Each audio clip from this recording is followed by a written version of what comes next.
comenzar a ver la trilogía de Juran. ¿Se acuerdan de Joseph Juran? El que vimos en la segundo domingo, me parece.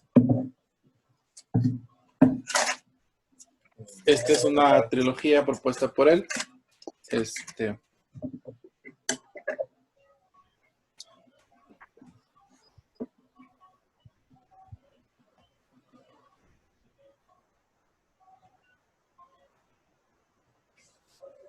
Les puse mute a todos. Y ahí viene el agua. Dice que la trilogía de Juran, el consultor y experto de la calidad rumano Joseph Juran propuso que una correcta gestión de la calidad se logra a través de una trilogía de procesos. En primer lugar, tenemos la planificación de la calidad. La planificación se basa en desarrollar lo que el cliente precisa, ya sea un producto o un servicio, y así satisfacerlo.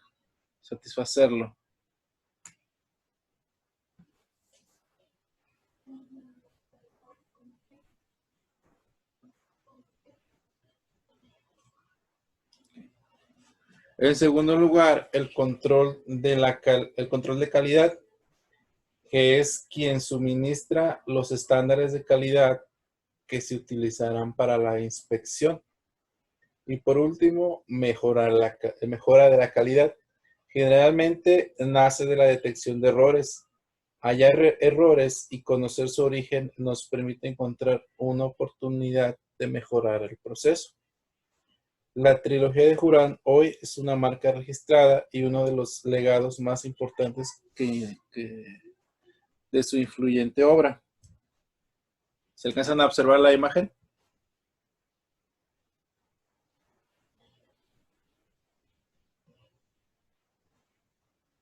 Sí, profe. Sí.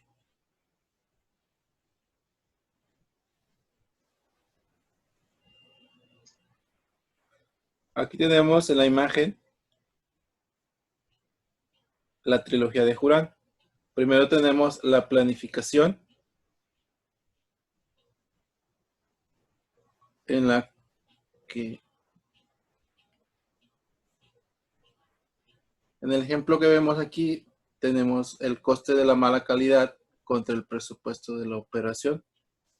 Luego tenemos el control de la calidad ya durante las operaciones. Tenemos aquí los estándares, son representados con líneas, es similar a un proceso. Y vemos el comportamiento del proceso, ¿verdad? Aquí tenemos un pico, lo vemos que vuelve a bajar. Y después de este pico hay una línea y una tendencia hacia abajo. Esta parte de aquí dice que es la zona original del control de calidad, ¿sí? Eso es lo que en un principio nosotros planeamos desde acá, con lo que iniciamos. Después tuvimos, digamos que un error, nos equivocamos en esta parte, corregimos el error, regresamos a nuestro proceso, a nuestra zona original, y a partir de este error, nosotros realizamos una mejora de la calidad, por eso la tendencia hacia abajo. Y a partir de esta mejora, nosotros obtuvimos una nueva zona del control de la calidad. ¿Sí? Seguimos estando dentro de nuestra zona de control, pero ahora mejorada. ¿Sí? Por ejemplo, aquí menciona como mejora de la calidad al tiempo. Después de establecer nuestra zona de control, nuestra nueva zona de control, tenemos una lección aprendida.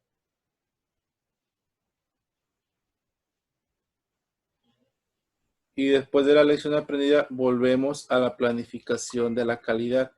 Y así es como funciona la trilogía de Juran. Primero planificamos qué es lo que vamos a hacer, qué es lo que vamos a desarrollar o qué es lo que el cliente nos está pidiendo. En segundo lugar, comenzamos a establecer nuestros estándares, ya como control de la calidad. Y por último, vamos a mejorar nuestra calidad, a veces en base a nuestros errores, a veces en base a la experiencia que vamos a ir obteniendo en el transcurso del proceso. ¿Sí? ¿Sí quedó claro ese concepto?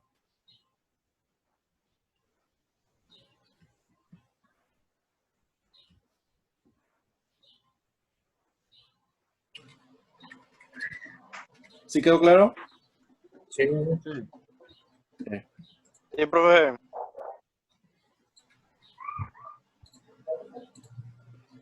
¿A alguno de ustedes le ha tocado realizar o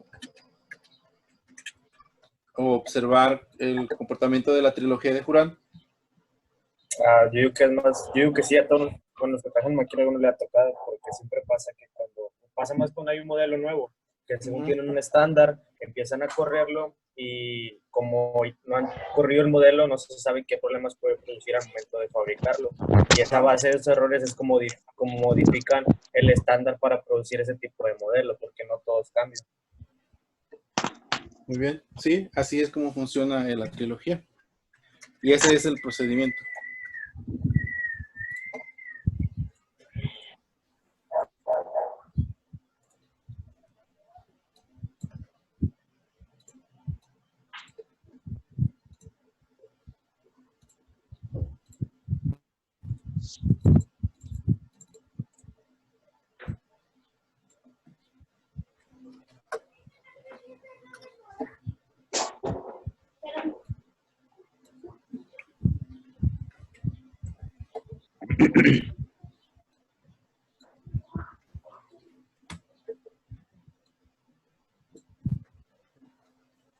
Ahora, ¿por qué planificar la calidad? Cuando una organización no planifica la calidad, no tiene un proceso de planificación deficiente, aparecen errores y desperdicios originados por tres principales causas. Pérdidas en las ventas, debido a fallos en el producto, a no cumplir con las especificaciones del cliente. Y aquí entra en juego la reputación, tan difícil de cuantificar. En segundo lugar, tenemos a los costos de la mala calidad, de la no calidad, los cuales pueden ser enormes si contemplamos todas las actividades necesarias para atender la queja del cliente, el retrabajo sobre el producto defectuoso o el recambio por un producto conforme. Este valor puede oscilar entre un 20 y un 40% en organizaciones sin una debida planificación. Y por último, las amenazas a la sociedad. En un mundo sumamente industrializado, la gente posee una dependencia directa sobre la calidad de los productos que consume. Tal como lo define el autor, Jurán, las personas viven detrás de los diques protectores de la calidad. En muchas industrias, esto es aún más evidente. Pensemos, por ejemplo, en productos defectuosos que provengan de la industria alimenticia o farmacéutica, o un automóvil que por incumplimiento de especificaciones pueda poner en riesgo la salud de sus ocupantes. ¿Sí? Ya vimos por qué es importante planificar la calidad. ¿Sí? Porque nos va a ocasionar pérdidas en las ventas, porque nos va a generar costos por mala calidad, por generar retrabajos y por amenazas a la sociedad.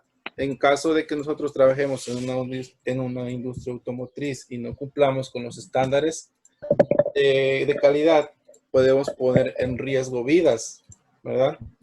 Cierto. Una correcta planificación de la calidad se logra a través de una concientización profunda del personal sobre su importancia, lo cual se consigue mediante formación y asistencia permanente. La organización debe ser clara en cuáles son los resultados que se esperan. cómo deben ser los procesos y cuál es la responsabilidad de cada integrante para que se cumpla. Las recompensas deberán estar vinculadas a los resultados logrados. Ahora, Juran define un mapa de carreteras, una secuencia de pasos para una planificación efectiva. Como primer punto dice que debemos de identificar quiénes son los clientes, debemos de saber a quiénes le vamos a vender, determinar las necesidades de esos clientes, qué es lo que las personas, los clientes esperan de mí, de mi producto. Después vamos a traducir esas necesidades al lenguaje de la organización.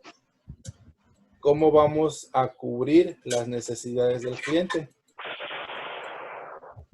Vamos también a desarrollar un producto que corresponda a esas necesidades. Vamos a optimizar las características del producto para satisfacer también las necesidades de la organización. Es decir, que al fabricar el producto que va a cumplir con las necesidades del cliente, no nos cueste tanto crearlo, ¿sí?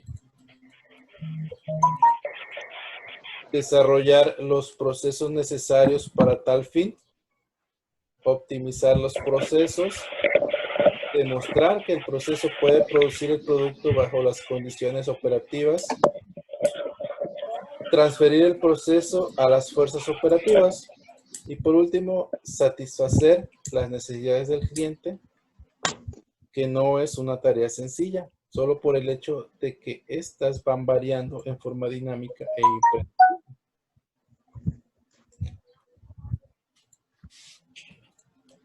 El mapa de carreteras de Juran primero nos dice que vamos a identificar, segundo vamos a determinar, tercero vamos a traducir, cuarto vamos a desarrollar características, quinto desarrollamos los procesos y sexto transferir el proceso. Y por último, cumplir con las necesidades del cliente.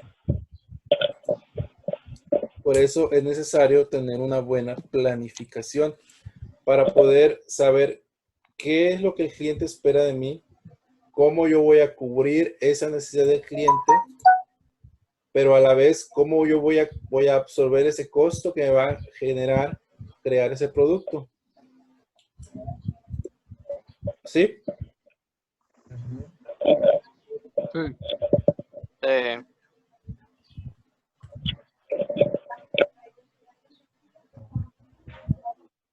Ahora vamos a ver un poquito acerca de los sistemas de gestión de calidad. El SGD, el sistema de gestión de calidad, dice que el éxito de una empresa depende de la estructura y desarrollo de sus procesos. Estos son responsables del producto o servicio que la empresa proporciona. Estos procesos deben ser medidos y evaluados con el objetivo de conocer las variables de cada punto crítico gracias a los datos y resultados. Esto influye directamente en el sistema de gestión de calidad de la organización y las necesidades del cliente. La norma ISO 9001-2015 fue la que tomé para el ejemplo de referencia. Establece que se deben utilizar métodos para el seguimiento y la medición de procesos críticos, es decir, controlar aquellos aspectos que tienen impacto directo en los requisitos del cliente y los objetivos de calidad. El objetivo de esto es demostrar que los procesos están logrando los resultados planificados. La nueva norma ISO 9001-2015 introduce en la cláusula 9 como evaluación del desempeño un nuevo requisito para evaluar la eficacia y el rendimiento del sistema de gestión de calidad. Los indicadores clave del rendimiento que se utilizaban en las anteriores versiones de la norma. Una vez más, se requiere que la organización conserve evidencia documentada de los resultados. En concreto, en la sección 9.1.1 establece la norma.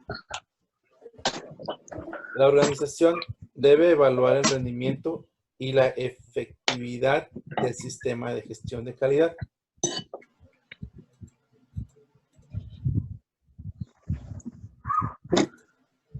En las organizaciones en las que se desarrollan procesos de transformación o de fabricación, se suele utilizar la media de defectos por millón de unidades fabricadas. Lo que les mencionaba la clase pasada, los famosos PPMs, piezas producidas por millón. En organizaciones dedicadas a ofrecer servicios, la satisfacción del cliente medida a través de encuestas puede ser una forma adecuada de medir el sistema de gestión de calidad según ISO 9001. De acuerdo a los cambios en la norma, ahora la norma pide que en la cláusula 9 pide la evaluación del desempeño y cómo la empresa se está asegurando de medir el rendimiento o de evaluarlo y cómo qué tan efectivo es el sistema de calidad. ¿Sí?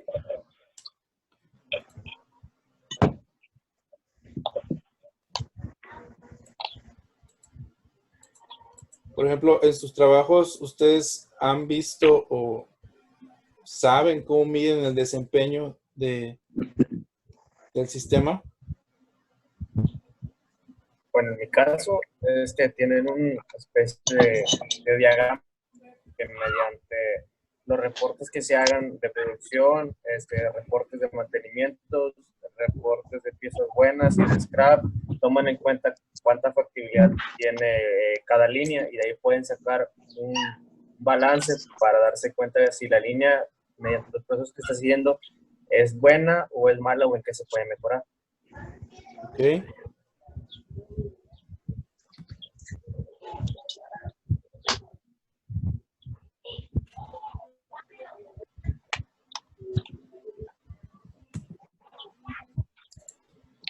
Ahora, ¿cómo vamos a medir la calidad?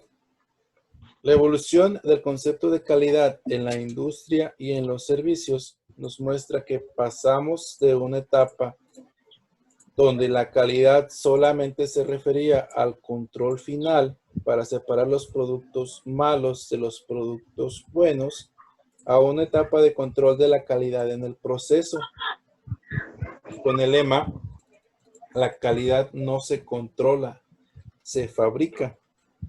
Finalmente, se llega a una calidad de diseño que significa no solo corregir o reducir defectos, sino prevenir que estos sucedan, como se postula en el enfoque de calidad total. Sí, anteriormente la calidad únicamente se basaba o se creía que era decir, pasa o no pasa. Y se acabó el trabajo de calidad. Pero ahora con todos los cambios que ha habido, nos quedan 10 minutos. Con todos los cambios que ha habido, calidad está yendo o las empresas están tomando o viendo a la calidad más allá.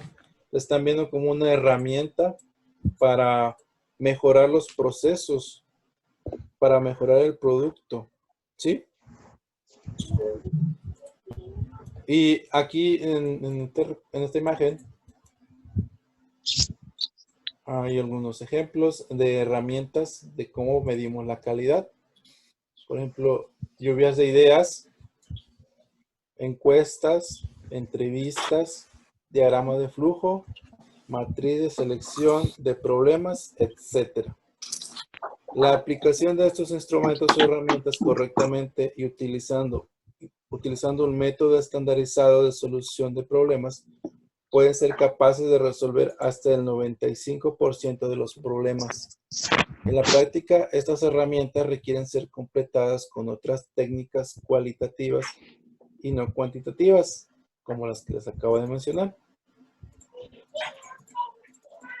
Es decir, que si nosotros utilizamos correctamente las herramientas que tenemos, vamos a poder reducir nuestros costos de calidad en un 95%.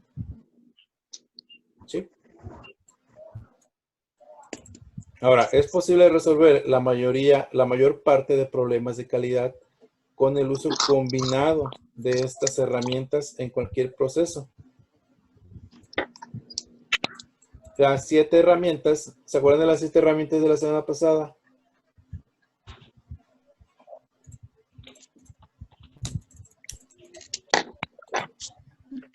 ¿Sí o no? No, yo no estaba.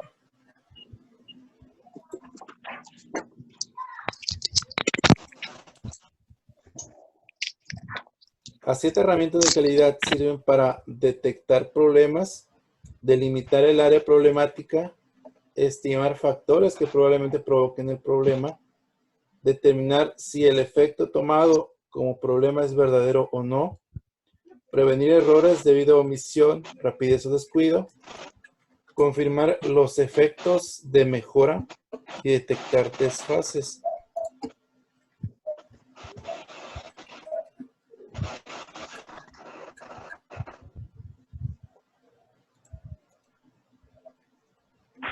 ¿Dudas hasta aquí?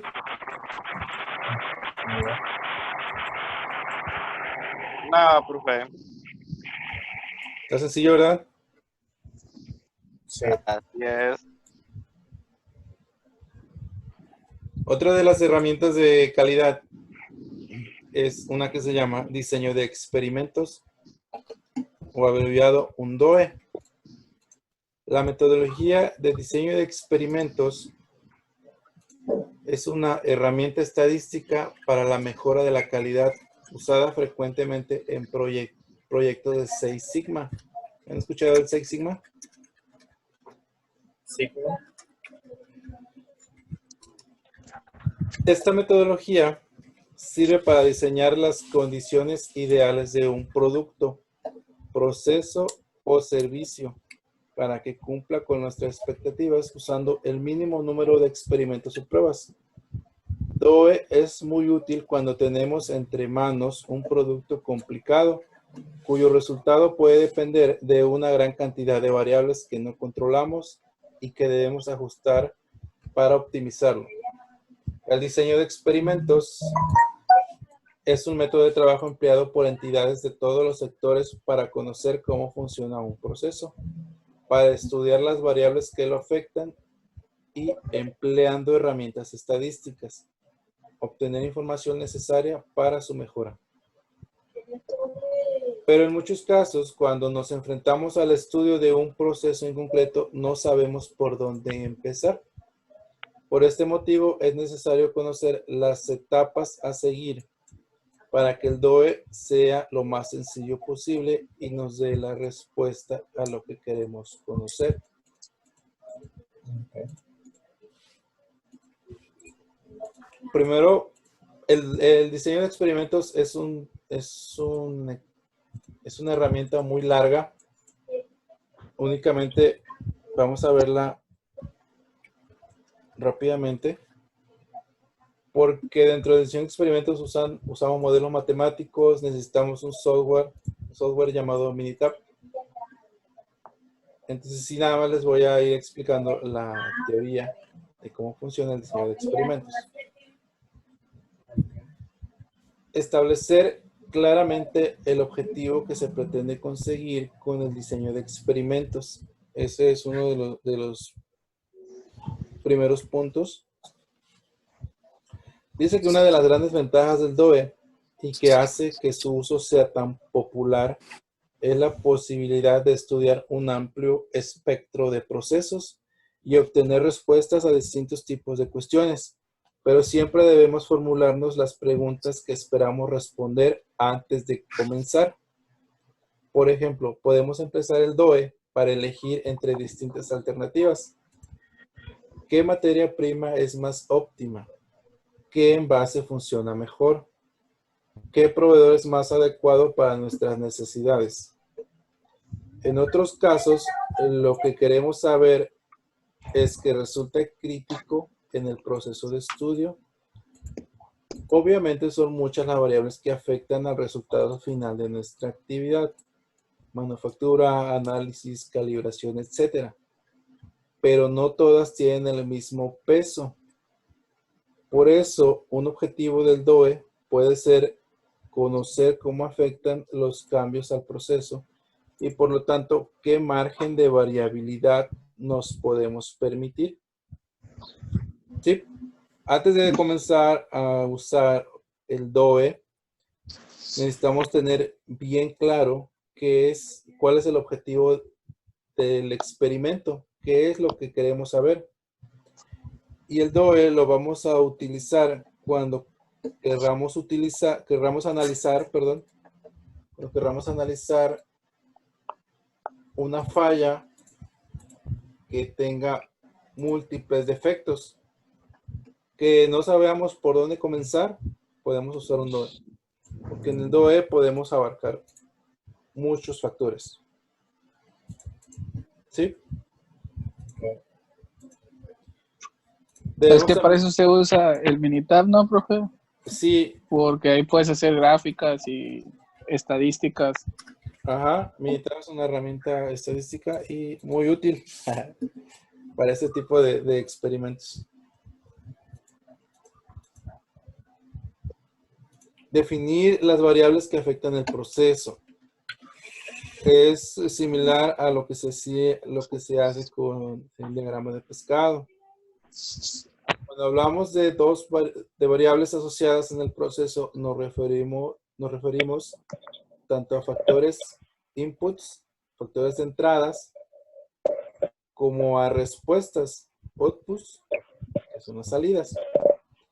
Para realizar este estudio es necesario contar con todo el personal implicado, ya que solamente considerando el proceso desde todos sus ángulos se podrán establecer las distintas variables que lo afectan. Normalmente son muchas las variables asociadas a los procesos que pueden tener en mayor o menor medida un efecto sobre el mismo. Por lo tanto, debemos ser consistentes de nuestro objetivo y ser precavidos a la hora de elegir aquellas que vamos a incluir en nuestro estudio. Aquí tenemos una imagen, tenemos nuestros inputs, nuestras entradas y tenemos nuestras salidas. En medio tenemos a nuestro proceso, que es lo que queremos analizar. En la parte de arriba tenemos factores controlables, son aquellas características que nosotros podemos controlar. Y tenemos factores no controlables, que son factores que no van a estar en nuestras manos. Por ejemplo, no sé, tal vez el medio ambiente, tal vez, no sé, la inseguridad de la ciudad, por ejemplo. El clima, son factores que no podemos controlar, que no están en nuestras manos. ¿Sí?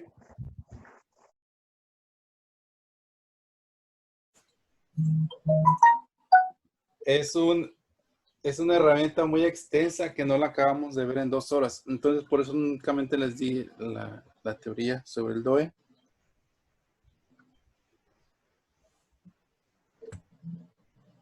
Ahora vamos a ver las herramientas de Core Tools. Son 6 herramientas. Es el APQP, PIPAP, el AMEF, Control Plan, SPC y el MSA. Vamos a ver un poquito de historia de los Core Tools.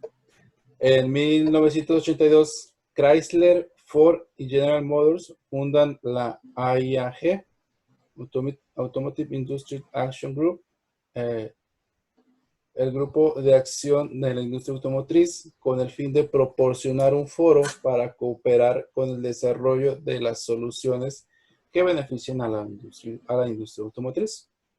En 1990 y 1994, la AIAG publica los manuales de herramientas para la industria automotriz, las cuales se han venido actualizando de manera constante y han recibido la denominación genérica de Core Tools. ¿Qué son las Core Tools? Es un conjunto de herramientas para diseñar, desarrollar, medir, controlar, registrar, analizar y aprobar productos y servicios de calidad que satisfagan las necesidades y expectativas del cliente. Dichas herramientas es el APQP, Advanced Product Quality Planning, planeación avanzada de la calidad de producto, el PPAP, proceso de aprobación de partes de producción, el FMA, análisis del modo y efectos de falla, el SPC, control estadístico del proceso, y el MSA, análisis de sistema de medición. Y por último, ¿sí? El FMA que mencionó es el AMEF, ¿no? Ajá, es el AMEF. Sí, es que lo vimos el tetra pasado nosotros. ¿Ya los vieron? Por eso, sí, me sonaba el AMEF. Ok. Y por último tenemos el CP, que es el control plan, el plan de control.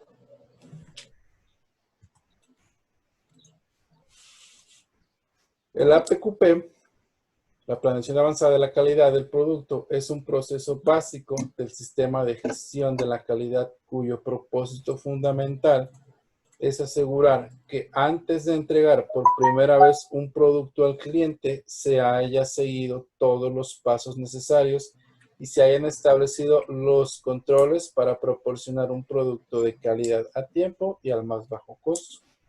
En proyectos complejos, la metodología facilita mucho la comunicación entre las partes involucradas, ya sean departamentos internos de un corporativo o clientes y proveedores.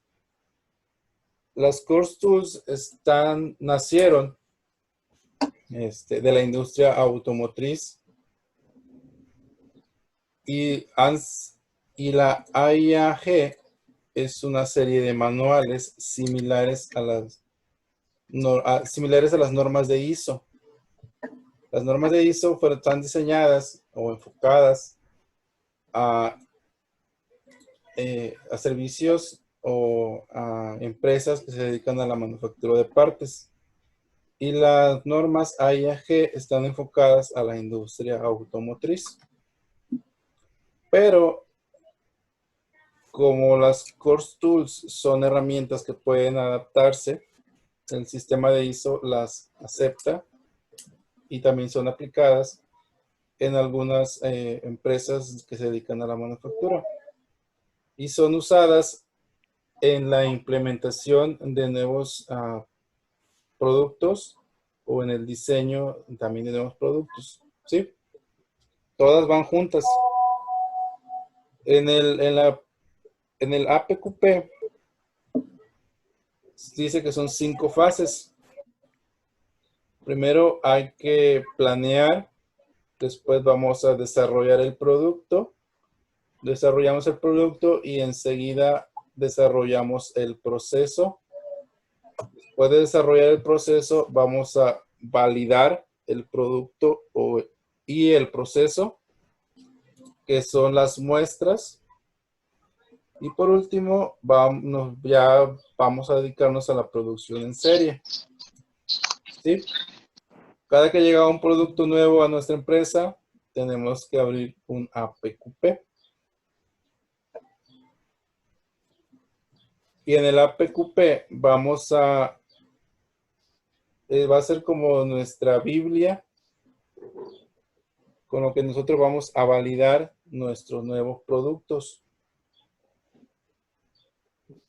Y en el APQP es donde plasmamos todo lo que vamos a hacer en el lanzamiento del nuevo producto. Después sigue el PPAP. PPAP, por sus siglas Production Part Approval Process, es una de las herramientas también conocidas como Core Tools y se utiliza en la cadena de suministros para establecer la confianza de los componentes y procesos de producción de los proveedores, principalmente del sector automotriz, porque de ahí salió. Esta es un requerimiento de la especificación técnica ISO TS 16949. Aunque muchas compañías tienen sus propios requisitos específicos, la AIAG ha desarrollado un estándar como un PPAP como parte de la planeación avanzada de la calidad del producto, mejor conocido como APQP. Esto fomenta el uso de formas y terminología estándar para la documentación de los proyectos. Más que nada se enfoca en especificaciones, ¿no? De una pieza, como dice usted, en la industria automotriz, en una pieza, ¿cómo decirlo? En una pieza en general, para que cumpla todo el enfoque y pues ya sea aprobado por el cliente, ¿no? Así es. Perdón. Con este procedimiento nosotros validamos o le aseguramos al cliente que la pieza muestra que estamos tomando cumple con todos los requisitos que ellos nos están solicitando. Sí, sí, ya más o menos sí tenía la noción de eso, nada más que no me pude explicar bien. Sí, y así es como funciona.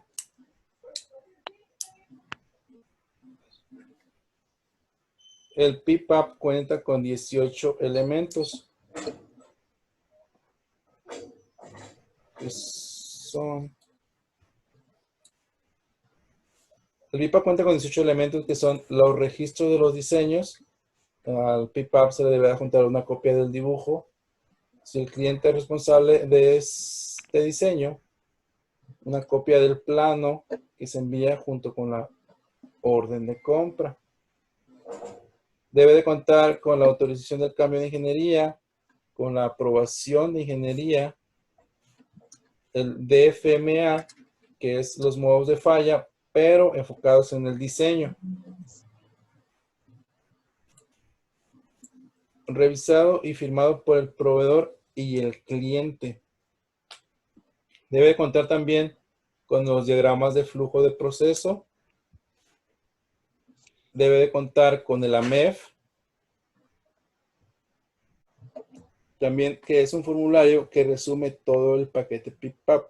Este formulario muestra el motivo de la sumisión, o sea, el cambio del diseño, el cambio de diseño, una revalidación anual, etcétera, y el nivel de los documentos presentados al cliente. Si hay cualquier desviación, el proveedor deberá anotarla en el PSW o informar que PIPAP no puede ser presentado.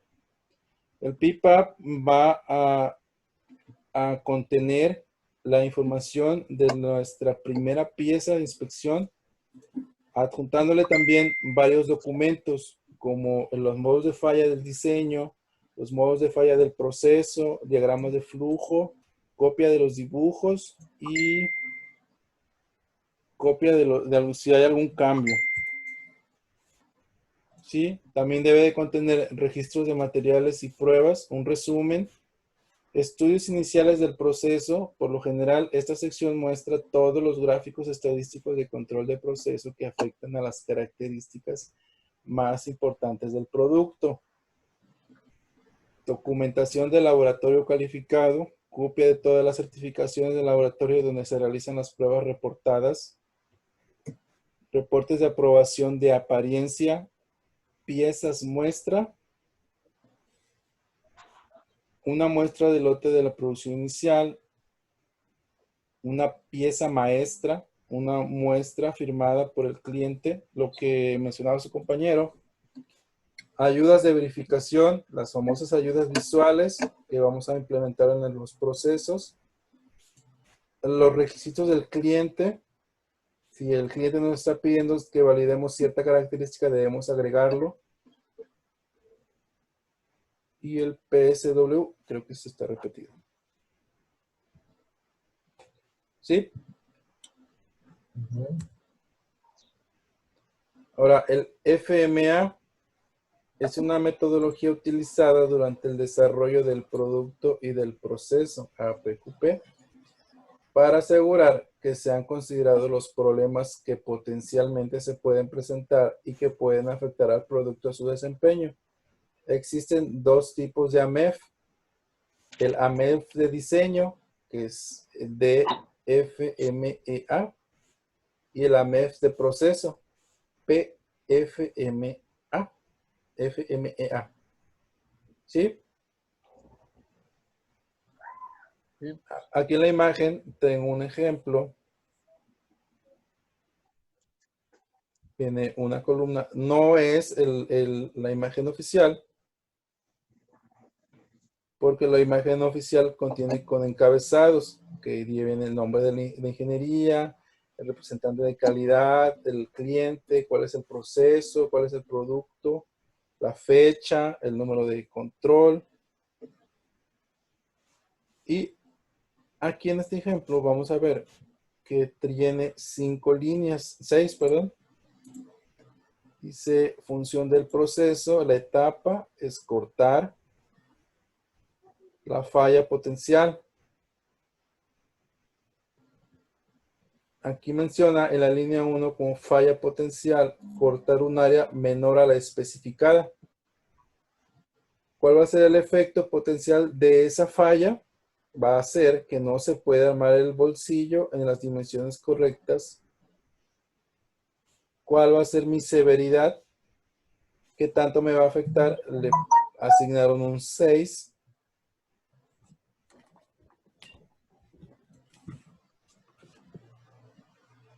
Luego menciona las causas potenciales de las fallas.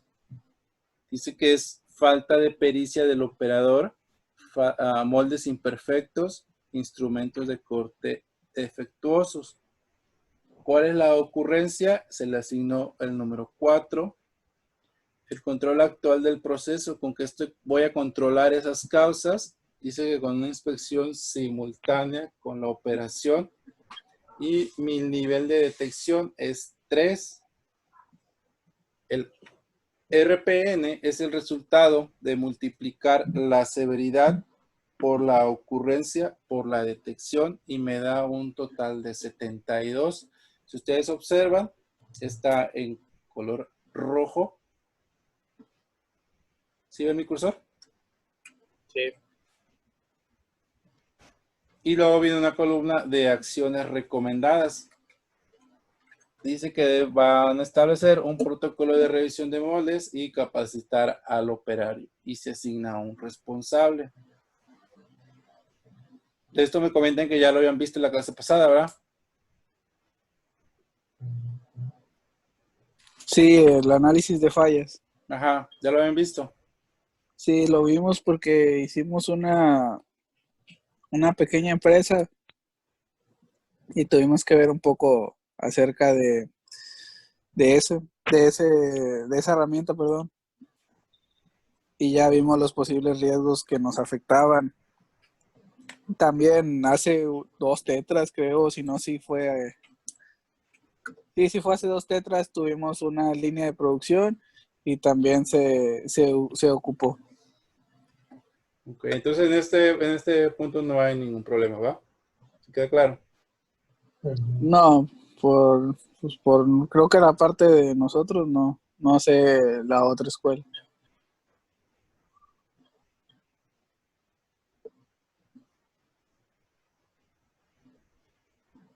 Ya no hay nadie de la otra escuela. Aquí No, andamos, nosotros profe, con gusto. sí, queda claro. Ok. Luego viene el SPC, Statistical Process Control. Las piezas varían de una a otra. La variación tiene un patrón si es estable. Forman una distribución y una distribución está caracterizada por 3 características, que es localización, el valor central, la dispersión, que es el ancho, y la forma, pues, simétrica, asimétrica, con sesgo, etc. Esta herramienta nos ayuda a entender la variación de un proceso y posteriormente a distinguir lo que es una variación natural de un proceso a través de métodos gráficos. Nos ayuda a identificar cuándo debemos ajustar un proceso mediante gráficas de control.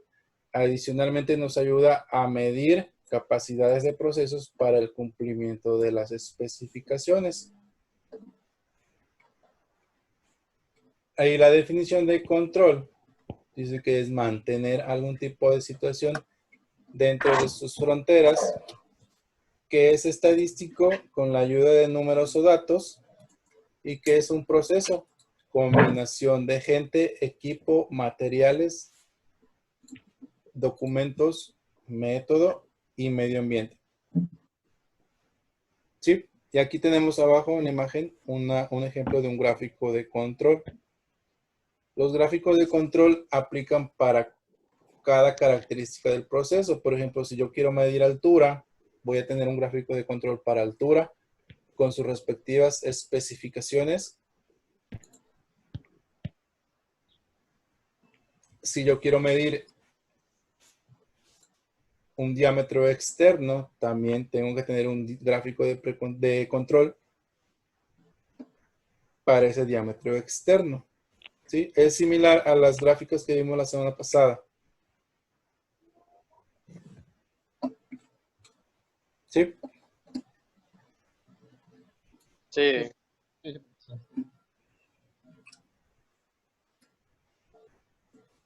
Ahora, el MSA es otra de las Core Tools.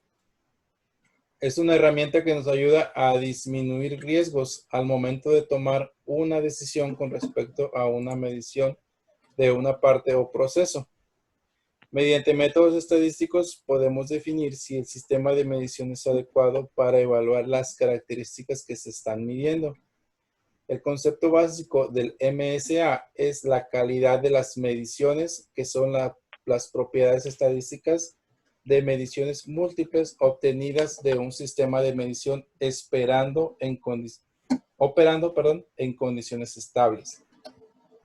El análisis incluye los estudios de vías y varianza, estudio de repetibilidad y reproducibilidad. Vías y varianza son las propiedades estadísticas más comúnmente usadas para caracterizar la calidad de los datos. Vías se refiere a la localización de los datos en relación al valor de referencia máster, y la varianza se refiere a la dispersión de los datos. Los estudios de repetibilidad y reproducibilidad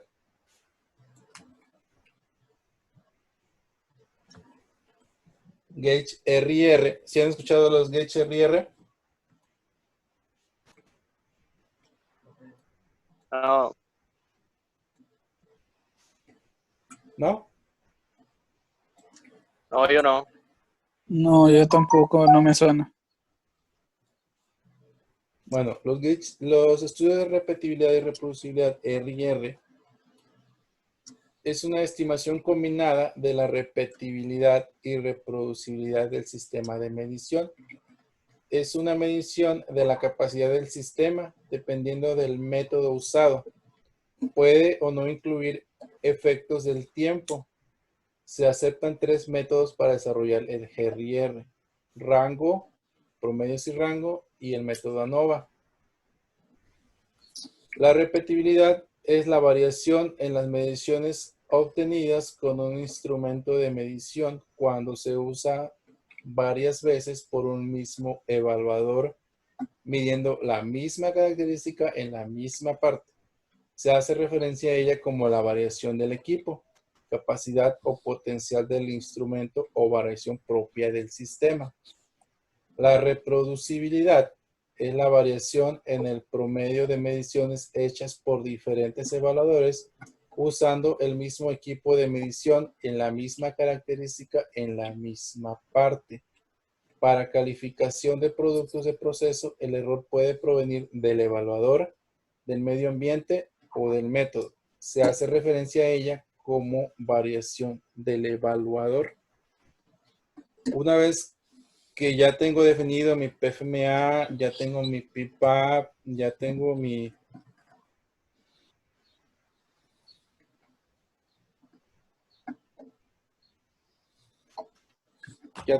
documentos. Ahora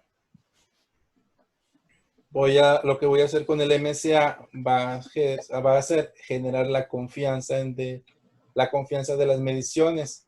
La confianza de las lecturas o los datos que yo le voy a estar proporcionando a mi cliente. ¿Cómo lo voy a hacer? El método más común es el estudio de repetibilidad y reproducibilidad. Porque, por ejemplo, yo puedo usar para medir un diámetro externo una CMM. Entonces, ¿cómo yo le demuestro al cliente que mi CMM es confiable para evaluar esa característica? Bueno, pues con un estudio de repetibilidad y reproducibilidad. Con eso, yo le voy a demostrar al cliente que mi máquina, basándonos en la característica de la repetibilidad, que mi máquina va a medir o tiene la capacidad y que no va a tener mucha variación midiendo esa característica. ¿Cómo nos vamos a dar cuenta? Porque no debe de variar, no debe de haber mucha variación entre las mediciones obtenidas de ese instrumento. ¿Sí? Ahora, la reproducibilidad. La repetibilidad se enfoca a evaluar la capacidad del instrumento o del equipo, en este caso la CMM. La reproducibilidad hace referencia a la variación del evaluador. ¿Qué quiere decir? Que si yo tengo una persona que mide esa misma característica en el turno A y luego tengo a otra persona diferente que mide la misma característica en el turno B, yo voy a demostrar cómo esas dos personas están capacitadas para realizar la misma medición de la misma característica en diferente turno. ¿Sí? ¿Sí me expliqué? Sí. ¿O está un poquito complicado? Confuso. No, no está bien. Bueno, al menos yo sí entendí.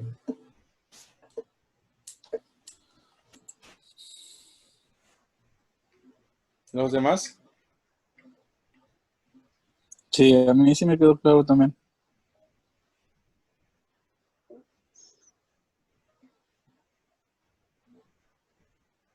Ok. Nos quedan 10 minutos. Okay.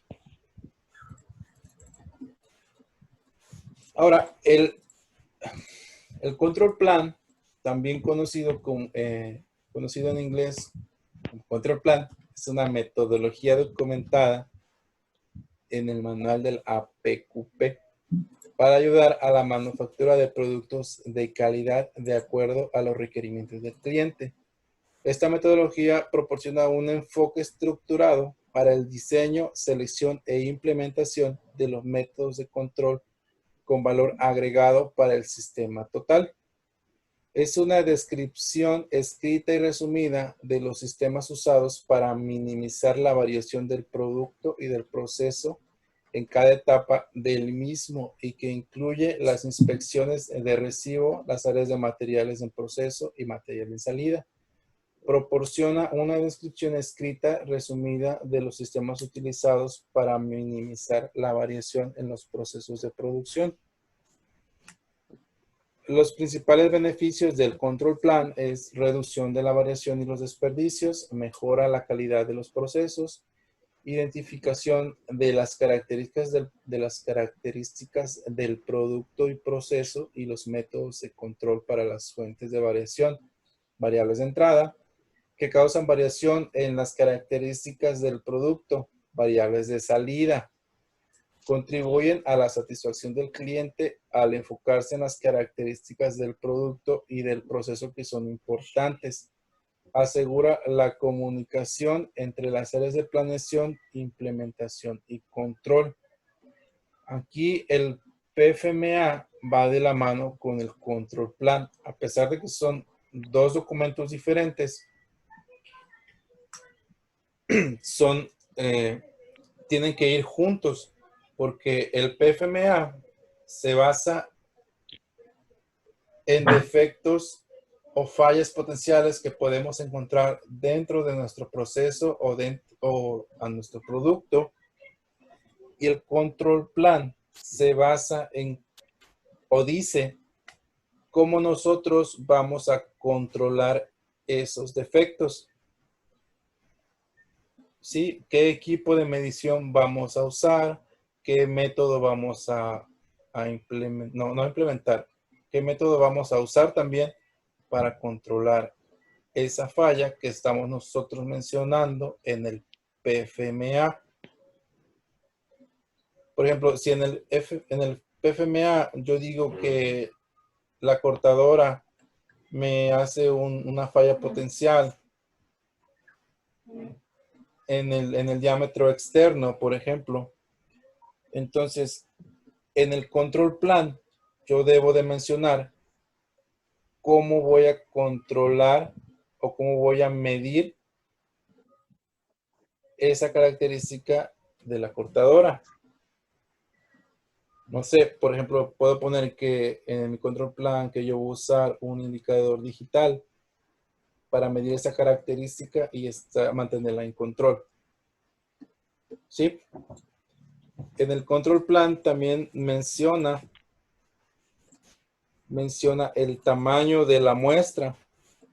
Si yo voy a inspeccionar, por ejemplo, una pieza y con qué frecuencia la voy a hacer. Si la voy a hacer cada hora, una vez al turno, 2 veces al turno. ¿Sí? ¿Sí me explico? Sí, sí. Sí. Un plan de control puede aplicar a un grupo o familia de productos. Es un documento vivo que debe ser actualizado cuando se mejoran los procesos y los sistemas. En las etapas tempranas del ciclo de vida del producto, el propósito del plan de control es documentar al plan inicial para el control del proceso. En etapas subsecuentes, solamente ya va a ser una guía para la manufactura para controlar el proceso y asegurar la calidad del producto. ¿Sí? Aquí tenemos un ejemplo, una imagen, vienen numeradas. Por ejemplo, este control plan trae tres casillas. En el 1 dice, sí, menciona si es prototipo, es un pre-launch o es producción. Va a depender. En el número 2 dice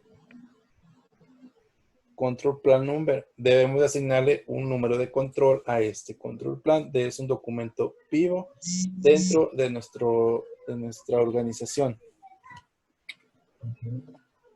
Debemos de colocar el número de parte y el nivel del dibujo de ingeniería, la revisión que éste tenga. Debemos de agregar una descripción, el nombre de la organización, la fecha,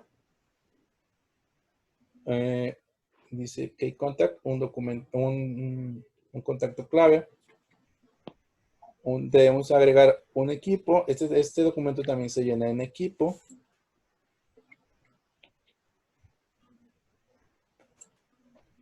La fecha en la que se tiene planeada la aprobación. Sigue la fecha en la que se está originando el documento. La fecha en la que vamos a revisar el documento. Son diferentes porque, por ejemplo, yo puedo crear el documento hoy, pero lo vamos a revisar hasta el próximo miércoles. Entonces, en la fecha de revisión del próximo miércoles la voy a colocar en esta parte. Aquí van los datos del cliente en 12, 13 y 14. En 15 vamos a colocar el nombre del proceso. El nombre del proceso que utilizamos en el PFMA. Por ejemplo, estaba viendo el ejemplo de la cortadora. Va aquí. Ahora, el proceso, el nombre del proceso, operación de descripción. Luego vamos a colocar la máquina, el dispositivo o la herramienta que vamos a utilizar para medir. ¿Qué característica vamos a medir? Estas van numeradas del 1 hasta las características que ustedes tengan. ¿Cuál es el producto? El nombre del proceso. Si es una característica especial. Si es que tiene tolerancia, se la vamos a colocar en el número 22. El nombre de la persona que va a evaluar, lo que le mencionaba. El 24 dice sample, que es la muestra. ¿Qué muestra vamos a inspeccionar? Size es tamaño. ¿Qué tamaño de muestra? Pueden ser 1, 2, 3, 4, dependiendo. Y la frecuencia, con qué, cuántas veces la vamos a hacer al turno, al día, al mes, a la semana. Y cuál es nuestro método de control. Y cuál va a ser nuestro plan de reacción en caso de que después de que hayamos llenado toda la línea, resulta que no funcionó. ¿Qué vamos a hacer después si no funciona? ¿Va? A lo mejor ya se nos salió de control el diámetro exterior. ¿Qué vamos a hacer? ¿Sí? No sé, a lo mejor ajustar, revisar la máquina. ¿Sí? Eso es lo que vamos a colocar en el plan de reacción. ¿Dudas? No. No. No, ¿Esta herramienta también ya la habían visto? Esta esa no. No.